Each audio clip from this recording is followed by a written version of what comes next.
इसमें उस संशोधन के पीछे आपका हेतु क्या है? जो सहकारी संस्थाओं में ऑडिट होता है, सहकारी संस्थाओं में जांच का अधिकार है, सहकारी संस्थाओं में जो निरीक्षण का अधिकार है, आप इस अधिकार को इस परंतुक के माध्यम से कोऑपरेटिव सोसाइटी के रजिस्ट्रार या उसके द्वारा ऑथोराइज व्यक्ति को देना चाहते हैं। मैं सदन के माध्यम से मंत्री महोदय आपका ध्यान आकर्षित करना चाहूँगा। I may be wrong, I wanted to be wrong, मुझे आप करेक्ट भी करना। ये जो सहकारी अधिनियम 2001 है, इसकी धारा 55 आप लिख लेना चाहे,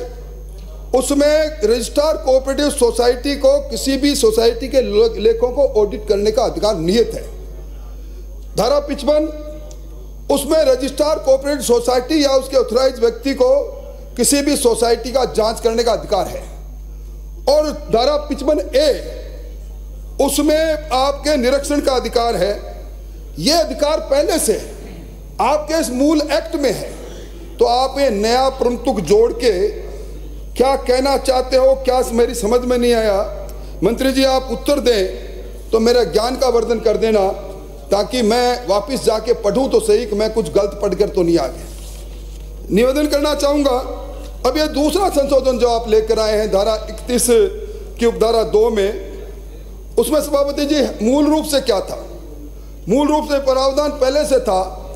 कोई भी सहकारी सोसाइटी में कोई पदाधिकारी या कोई सदस्य वो सोसाइटी से त्यागपत्र देता है, छोड़कर जाता है, निकाल दिया जाता है, तो उसके पास जितना भी रिकॉर्ड है सोसाइटी का, चाहे वो रिकॉर्ड सोसाइटी के अकाउंट से संबंधित है, सोसाइटी के दूसरी कार्रवाई से संबंधित है, वो सारा रिकॉर्ड वो नए नियुक्त सीईओ को या सोसाइटी के जो सचिव है उनको या अध्यक्ष को, और अगर सोसाइटी लिक्विडेशन में है तो लिक्विडेटर को देगा। अब आप अगर वो नहीं देता है तो आपको लगे, रजिस्ट्रार महोदय को लगे कि अब ये रिकॉर्ड खुर्द-बुर्द हो सकता है,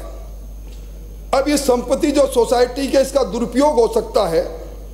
तो रजिस्ट्रार अब मूल रूप से आवेदन था, अब जो इसमें मूल जो अधिनियम में धारा 31(3)(2) के अंदर है, उसमें एक रजिस्ट्रार एक आवेदन करेगा, फर्स्ट क्लास मजिस्ट्रेट के साथ सामने करेगा, और फर्स्ट क्लास मजिस्ट्रेट उस आवेदन के आधार पर एक आदेश जारी करेगा, न्यायिक आदेश जारी करेगा, और सोसाइटी के दस्तावेज, रिकॉर्ड, अकाउंट, संपत्ति उसको कब्जे में लेने के लिए रजिस्ट्रार या उसके एप्रोप्रिएट अथॉरिटी जो भी होगी उसको अधिकार, उस आदेश के अनुसार उसको अधिकार मिलेगा। अब आप ये रिप्लेस करके और ये सारे रजिस्ट्रार का जो कोर्ट को अधिकार है, वो अधिकार आप देना किसको चाहते हैं?